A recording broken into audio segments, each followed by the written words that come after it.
Video को start करने से पहले अगर आपने अभी तक चैनल को सब्सक्राइब नहीं करा है तो दोस्तों चैनल को पहले सब्सक्राइब कर लीजिए और इस साथ में इस बेल आइकन को जरूर क्लिक करिएगा दोस्तों, जिससे आपको टाइम टू टाइम नोटिफिकेशन मिलते रहेंगे। चलिए फ्रेंड्स, अब हम वीडियो स्टार्ट करते हैं। Hello friends, welcome to crazy GK tricks. दोस्तों आज के इस वीडियो में हम बात करेंगे साइंस का एक काफी इंपॉर्टेंट टॉपिक है रक्त परिसंचरण तंत्र। ब्लड के बारे में हम बात करेंगे और काफी इंपॉर्टेंट पॉइंट्स हैं और इस टॉपिक से अच्छे खासे एग्जाम में क्वेश्चन पूछे जाते हैं। तो दोस्तों ये लेक्चर आप बहुत ध्यान से सुनिएगा और हम लास्ट में एक very important question answer set भी लगाएंगे। जो लास्ट ईयर क्वेश्चन एग्जाम में पूछे गए हैं हम उनको सॉल्व करेंगे। तो फ्रेंड चलिए हम वीडियो को स्टार्ट करते हैं। सबसे पहले दोस्तों हम बात करते हैं रक्त क्या होता है, ब्लड क्या होता है और इस किन किन चीजों से मिलकर बना होता है, मतलब इसके संगठन की बात करेंगे। तो ध्यान से देखिए, रक्त जो होता है एक संयोजी ऊतक है, एक कनेक्टिव टिश्यू है और एक ह्यूमन बॉडी में ये 5 से 6 लीटर होता है। इसकी पीएच वैल्यू जो है वो कितनी है, 7.4 है। ब्लड जो होता है वो किन किन चीजों से मिलकर बना होता है, देखिए प्लाज्मा और रक्त कोशिकाएं से मिलकर बना होता है। ये रक्त कोशिकाएं कौन कौन सी होती हैं, आरबीसी होती हैं, डब्ल्यूबीसी होती हैं और प्लेटलेट्स, मतलब लाल रक्त कणिकाएं, श्वेत रक्त कणिकाएं और प्लेटलेट्स होते हैं। ठीक है। प्लाज्मा जो होता है हमारी बॉडी में वो 55% होता है और रक्त कोशिकाएं जो होती है वो होती है 45% होती है। तो इस तरीके से पूरा 100% होता है। तो प्लाज्मा और रक्त कोशिकाएं से मिलकर ब्लड बना होता है। थोड़ा सा हम देख लेते हैं, एक बार डायग्रामेटिकली आपको बता देता हूं मैं। थोड़ा आपको यूं समझ में नहीं आएगा कि प्लाज्मा क्या होता है, रक्त कोशिकाएं क्या होती हैं। थोड़ा अपन एक बार आपको मैं थोड़ा सा डायग्रामेटिकली एनिमेशन के थ्रू बताता हूँ। चलिए देखिए, आपको दोस्तों दिख रहा है यहाँ पर ये ब्लड है। अब ये देखते हैं हम, देखिए इसका लाल रंग हटा देते हैं थोड़ी देर के लिए और देखते हैं कि ये किन किन चीजों से मिलकर बना होता है। तो आपको जो ये पूरा तरल पार्ट दिख रहा है, ये तरल पार्ट जो होता है ये होता है प्लाज्मा। ये 55% होता है भाग रक्त में। उसके बाद ये जो आपको लाल लाल दिख रहे हैं, ये जो कण होते हैं ये होती है लाल रक्त कणिकाएं, इनको आरबीसी बोलते हैं। उसके बाद रक्त में होता है श्वेत रक्त कणिकाएं, डब्ल्यूबीसी, आपको दिख रहा है ये श्वेत रक्त कणिकाएं होती हैं। उसके बाद रक्त में प्लेटलेट्स होते हैं, ये आपको प्लेटलेट्स दिख रहे होंगे। तो इस तरीके से ये ब्लड हमारा बना होता है। प्लाज्मा, लाल रक्त कणिकाएं, श्वेत रक्त कणिकाएं और प्लेटलेट से मिलकर हमारा बॉडी में जो रक्त है वो बना होता है। तो क्लियर दोस्तों, चलिए अब इनको समझते हैं हम। तो देखिए रक्त कोशिका आपको समझ में आ चुकी है कौन कौन सी, आरबीसी हैं, डब्ल्यूबीसी हैं और प्लेटलेट्स हैं। आरबीसी मतलब हो गया अपना लाल रक्त कणिकाएं, डब्ल्यूबीसी हो गया श्वेत रक्त कणिकाएं और प्लेटलेट्स को प्लेटलेट्स ही बोलते हैं। अब मैं आपको बताता हूं इनका सीक्वेंस, मतलब रक्त कोशिकाओं में सबसे ज्यादा क्या होता है। तो आरबीसी सबसे ज्यादा होता है, मतलब 90% होते हैं, फिर प्लेटलेट्स होते हैं और फिर डब्ल्यूबीसी होता है। तो डब्ल्यूबीसी जो होता है वो सबसे कम होता है। ओके फ्रेंड्स, अब इस लेक्चर में हमको यही समझना है कि आरबीसी, डब्ल्यूबीसी और प्लेटलेट्स, इन्हीं से क्वेश्चंस निकल कर आते हैं एग्जाम में। और प्लाज्मा के बारे में कुछ इंपॉर्टेंट पॉइंट्स हैं, तो आप वो थोड़ा ध्यान से पहले सुन लीजिए, फिर आपको मैं आरबीसी, डब्ल्यूबीसी और प्लेटलेट्स के बारे में बताऊंगा। तो प्लाज्मा क्या है, प्लाज्मा पानी और अन्य पदार्थ का मिश्रण होता है। तो पानी जो होता है प्लाज्मा में 90% होता है और बाकी जो बचा हुआ 10% है वो अन्य पदार्थ होते हैं। अब ये जो अन्य पदार्थ होते हैं वो क्या क्या होते हैं, protein, urea, sodium, phosphate, bicarbonate. तो ये सब जो होता है ये अन्य पदार्थ में आते हैं, ये 10% भाग होता है और बाकी जो 90% होता है वो पानी होता है प्लाज्मा में। ठीक है, तो ये इंपॉर्टेंट क्वेश्चन है, आगे ध्यान से सुनिएगा।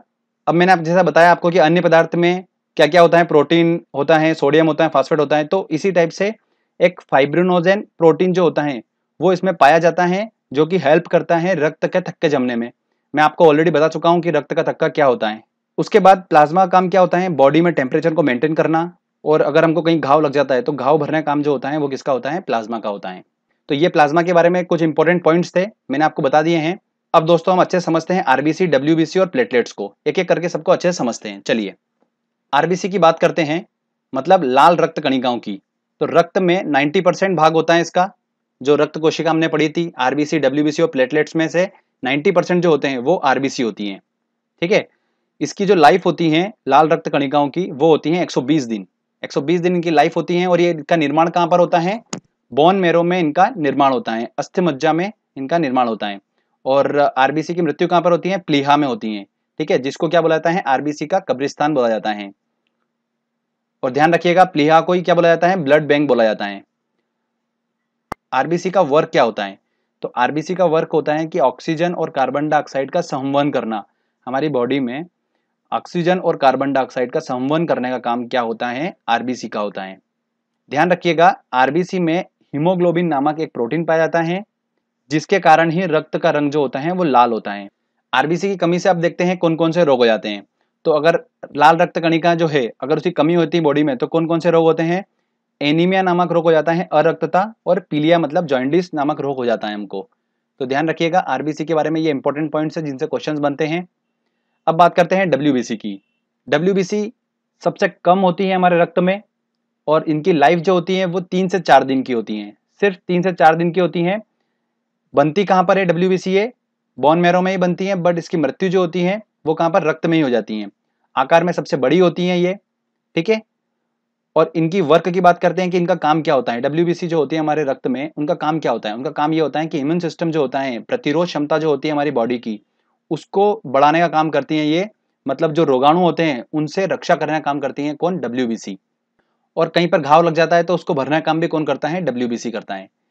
अब डब्ल्यूबीसी के टाइप होते हैं, 2 टाइप के होते हैं डब्ल्यूबीसी। एक होती हैं लिम्फोसाइट्स और एक होती हैं दोस्तों मोनोसाइट्स।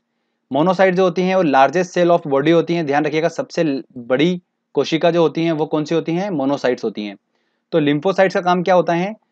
वो श्वेत रक्त कणिकाएं होती हैं जो बीमारियों से बचाती हैं हमको। और मोनोसाइट का काम क्या होता है? जो घाव भरने का काम करती हैं। तो दोनों काम करती हैं डब्ल्यूबीसी। तो ये थोड़ा सा उसके टाइप्स हैं, ठीक है। अब हम बात करते हैं कि डब्ल्यूबीसी की कमी से होने वाले रोग। डब्ल्यूबीसी की कमी से होने वाले कौन कौन से रोग हैं? एड्स नामक बीमारी जो होती है वो डब्ल्यूबीसी की कमी के कारण होती है। और ब्लड कैंसर जो होता है वो भी इसकी कमी के कारण होता है। और ध्यान रखिएगा एड्स जो होता है वो एचआईवी वायरस के कारण होता है। अब एक इंपॉर्टेंट पॉइंट बताता हूँ आपको मैं। विटामिन ए जो होता है, हमने अभी विटामिन वाला लेक्चर भी पढ़ा है, तो विटामिन ए जो होता है वो रक्त में डब्ल्यूबीसी को बढ़ाता है, ठीक है। और अगर डब्ल्यूबीसी की मात्रा कम हो रही है तो उसको हम क्या बोलते हैं? ल्यूकोपिनिया बोलते हैं। क्या बोलते हैं? ल्यूकोपिनिया बोलते हैं। और अगर डब्ल्यूबीसी की मात्रा बढ़ रही है तो उसको हम बोलेंगे ल्यूकेमिया। तो ये थोड़ा सा एग्जाम में पूछा जा रहा है तो मैंने आपको बता दिया है, थोड़ा ध्यान रखिएगा। अब बात करते हैं प्लेटलेट्स के बारे में। अब बात करते हैं दोस्तों प्लेटलेट्स के बारे में। प्लेटलेट जो होते हैं हमारे रक्त में, इनकी संख्या कितनी होती है? 4.5 लाख से 6 लाख पर लीटर होती है। इनका कार्य क्या होता है? शरीर में अगर कट लग जाता है तो एकदम से ब्लड निकलता है तो उसके बहाव को रोकने का काम इसका होता है प्लेटलेट्स का। चिकनगुनिया और डेंगू जैसी बीमारी में प्लेटलेट्स की मात्रा एकदम से कम हो जाती है। डेंगू जो होता है हमको वो एडिस एजिप्टी मच्छर के काटने से होता है। ओके फ्रेंड्स, दोस्तों नोट डाउन करिएगा एक पॉइंट। मानव शरीर में खून जो होता है वो हेपेरिन की उपस्थिति के कारण नहीं जमता है। अगर ये हेपेरिन नहीं होगा तो हमारे शरीर में जो खून है वो जम जाएगा। तो ये हेपेरिन ही होता है जो जमने नहीं देता है। तो ये एग्जाम में क्वेश्चन पूछा जाता है। अब दोस्तों हम बात करते हैं रक्त परिसंचरण तंत्र। जैसे नाम से स्पष्ट है, रक्त का परिसंचरण करना हमारी बॉडी में, तो वो कौन करता है? धमनी करती हैं, आर्टरीज बोलते हैं इनको, और शिराएं जिनको बोलते हैं वेन्स।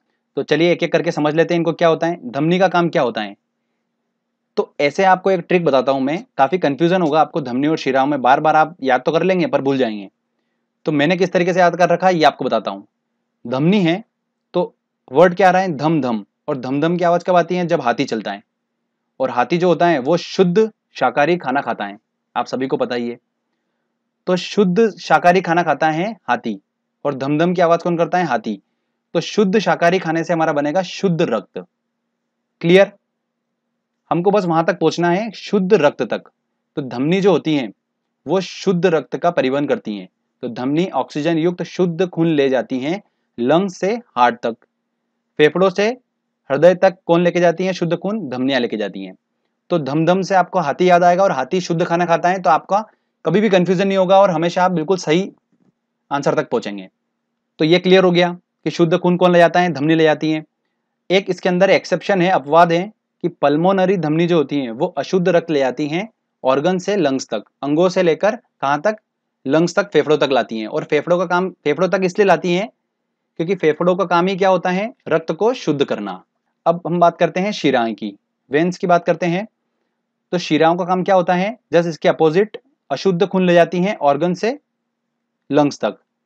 इसका एक अपवाद होता है, पल्मोनरी शिरा जो होती है वो शुद्ध रक्त ले जाती हैं लंग से हार्ट तक। क्लियर दोस्तों? तो ये आपको थोड़ा दिमाग में रखना है, धमनी और शिराएं के बारे में ये इंपॉर्टेंट पॉइंट है। तो जो मैंने आपको बताया है ये, तो रक्त से रिलेटेड जो भी एग्जाम में क्वेश्चन पूछे जाते हैं वो इन्हीं पॉइंट्स में से आपको मिलेंगे। चलिए अब हम टेस्ट लगाते हैं और देखते हैं कि हमने जो पढ़ा है वो कितने क्वेश्चंस को सॉल्व कर पा रहा है, ठीक है। तो ऑलमोस्ट सारे क्वेश्चन हम सॉल्व कर लेंगे अगर आपने अच्छे से लेक्चर को समझा होगा तो। चलिए दोस्तों हमारा पहला क्वेश्चन है, प्लाज्मा में जल का प्रतिशत होता है। देखिए प्लाज्मा में जल का प्रतिशत कितना होता है, 90% होता है, तो इसका आंसर लगेगा डी आंसर। रक्त होता है एक संयोजी ऊतक है, कनेक्टिव टिश्यू है, मैंने आपको बताया था, तो ए आंसर होगा। आरबीसी का निर्माण हमारे शरीर में किस भाग में होता है? देखिए आरबीसी का निर्माण कहाँ होता है, अस्थि मज्जा में होता है, बोन मैरो में होता है, तो इसका आंसर लगेगा डी आंसर। आगे देखते हैं क्वेश्चन। अगला क्वेश्चन है, हीमोग्लोबिन का तात्पर्य है ऑक्सीजन को इधर उधर पहुंचाना, बैक्टीरिया को समाप्त करना, ऊर्जा का उपयोग करना या अरक्तता का निवारण करना। देखिए हीमोग्लोबिन का काम क्या होता है, ऑक्सीजन को इधर उधर पहुंचाने का काम होता है। मानव वयस्क में कुल कितना रक्त होता है? तो 5 से 6 लीटर होता है, इसका आंसर लगेगा ए आंसर। मानव रक्त का पीएच होता है कितना होता है, 7.4, तो इसका आंसर लगेगा सी आंसर। चलिए आगे और देखते हैं क्वेश्चन। आरबीसी का कब्रिस्तान किसे कहा जाता है? आरबीसी की मृत्यु कहां पर होती है? लाल रक्त कणिकाओं की मृत्यु कहां पर होती है? प्लीहा में होती है, इसे ही कहा जाता है आरबीसी का कब्रिस्तान, तो इसका आंसर लगेगा सी आंसर। रक्त का लाल रंग किसके कारण होता है? तो वो होता है हीमोग्लोबिन के कारण, तो इसका आंसर लगेगा बी आंसर। ये जितने भी क्वेश्चन करवा रहा हूं ये काफी इंपॉर्टेंट क्वेश्चन है, एग्जाम में काफी बार पूछे जाते हैं ये क्वेश्चन। अगर आपने ये क्वेश्चन भी लगवा लिए, सारे क्वेश्चन अगर लगा लिए, तो बस आप इस टॉपिक से कोई भी क्वेश्चन आएगा आप सॉल्व कर लेंगे। डब्ल्यूबीसी का मुख्य कार्य क्या होता है? डब्ल्यूबीसी का मुख्य कार्य क्या होता है? प्रतिरोध क्षमता बढ़ाती है शरीर की, तो इसका सी आंसर होगा। तो चलिए आगे और देखते हैं क्वेश्चन। अगला क्वेश्चन है, डब्ल्यूबीसी की मात्रा सामान्य से अधिक हो जाना कहलाता है, क्या कहलाता है? देखिए डब्ल्यूबीसी की मात्रा सामान्य से अधिक हो जाती है तो हम उसको क्या बोलते हैं, ल्यूकेनिया बोलते हैं, और कम हो जाती है तो हम उसको क्या बोलते हैं, ल्यूकोपिनिया। ठीक है, तो इस हिसाब से इसका आंसर क्या होगा, ल्यूकेनिया होगा, तो बी आंसर होगा। अगला क्वेश्चन है, रक्त का शुद्धिकरण कहाँ होता है? तो रक्त का शुद्धिकरण कहाँ होता है? फेफड़ों में होता है। किडनी इसको क्या करती है, फिल्टर करती है, और शुद्ध कौन करता है? फेफड़े करते हैं। मानव शरीर में खून किसकी उपस्थिति के कारण नहीं जमता है? तो उसमें उपस्थित होता है हेपेरिन, इस वजह से खून नहीं जमता है, तो वेरी इंपॉर्टेंट है। अगला क्वेश्चन है, लाल रक्त कणिकाओं का जीवन काल होता है, देखिए 120 दिन का होता है लाल रक्त कणिकाओं का, तो इसका आंसर लगेगा ए आंसर। अगर यहाँ पर श्वेत रक्त कणिकाओं पूछे जाते हैं तो उसका आंसर क्या होता है, 3 से 4 दिन। ठीक है फ्रेंड्स, अपन ने इस टॉपिक को अच्छे से समझा और एक क्वेश्चन आंसर टेस्ट भी लगाया। जो लास्ट ईयर क्वेश्चन पूछे हैं हमने ऑलमोस्ट सारे क्वेश्चन सॉल्व करे हैं और बिल्कुल सही सही टिक करें। तो बस प्रैक्टिस करते रहिए, मेहनत करते रहिए, सफलता बिल्कुल मिलेगी आपको। ये ऐसा टॉपिक है जिससे एग्जाम में क्वेश्चन आता है, तो आपका दोस्तों 1 नंबर बिल्कुल पक्का हो चुका है। रक्त से क्वेश्चन आपको एग्जाम में देखने को मिलता ही मिलता है। तो फ्रेंड्स अगर आपको ये वीडियो अच्छा लगा है तो जल्दी से इस वीडियो को लाइक करिए, दोस्तों के साथ शेयर करिए और कमेंट करके बताइए मुझे आपको वीडियो कैसा लगा। अगर आपने अभी तक चैनल को सब्सक्राइब नहीं करा है तो जल्दी चैनल को पहले सब्सक्राइब कर लीजिए, क्योंकि इस तरीके के जब भी वीडियो मैं अपलोड करूंगा तो आपको उसका बेनिफिट मिलता रहेगा। तो फ्रेंड्स मिलते हैं अगले वीडियो में, तब तक के लिए जय हिंद जय भारत।